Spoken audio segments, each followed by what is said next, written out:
Let's talk about career coaching and how it can actually be harmful if you don't have language for what's happening.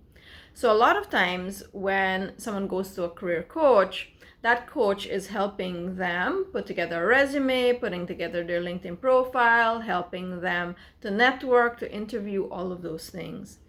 And what I've seen in some cases is that someone would go to a career coach and they would be told, this is how you present yourself. This is what you remove from your resume or your LinkedIn profile. These are the things that you don't talk about. And here are the things that you do in order to fit into that professional mold. And for a lot of people, there's conflict inside of them, there's resistance inside of them, there's anxiety, there's second guessing themselves, there's the imposter feelings. But they're believing it's because they're not good enough, because they need to be fixed in order to get into a job, right?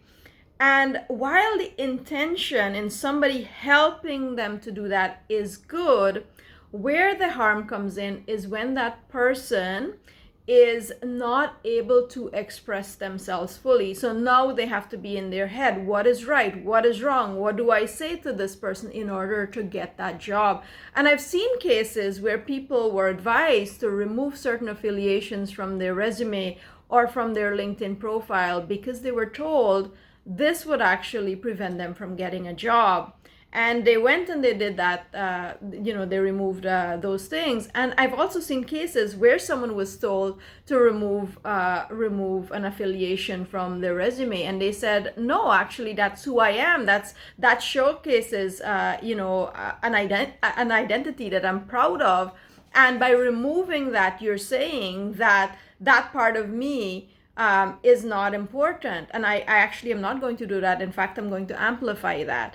And see the difference in that, in those two scenarios where somebody's removing something that's really important to them from their resume or LinkedIn profile in order to get a job, and how that can cause people to have those feelings of anxiety and imposter feelings, as opposed to somebody taking a stand and saying, no, I actually want to be hired for who I am. And I want organizations who value that to actually to work for those organizations. And if someone doesn't have language for that, if you don't have language for that, if you don't understand what's happening, this process can actually be a very oppressive process, because it's telling you that who you are is not good enough, and it means that you have to suppress yourself in order to be accepted. And a lot of times this is what is the norm in career coaching. It's putting people through this process of sanitizing them, creating the sanitized version of themselves. But what ends up happening is that the human cannot exist in that process. And it's also why people feel exhausted a lot of the time, right? Because they're walking around as this disconnected, numb person who has to pay the bills, and they're in jobs where they cannot really they cannot bring who they are to the workplace, and it's being in hiding, and that process itself is exhausting. So I just wanted you to recognize that when you have language for what's happening, you can make different choices. And even if you're choosing to be in a space where you're fitting in and you're censoring yourself, that you're choosing that consciously and not believing that there's something wrong with you.